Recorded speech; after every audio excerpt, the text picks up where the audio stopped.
हिंगोलीत शेतकरी संघटनेच्या आंदोलनकर्त्यांवर आता गुन्हे दाखल झालेत। सेनगाव पंचायत समिती कार्यालयात आंदोलन करण्यात आलं।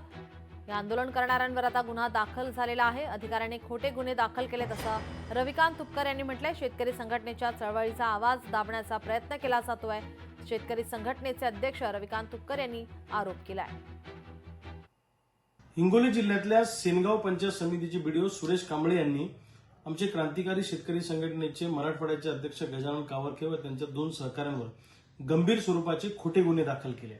यामध्ये त्यांनी अॅट्रॉसिटीचा गुन्हा आमच्या मराठवाड्याच्या अध्यक्षावर दाखल केला, 353 सरकारी कामात अडथळा दाखल केला।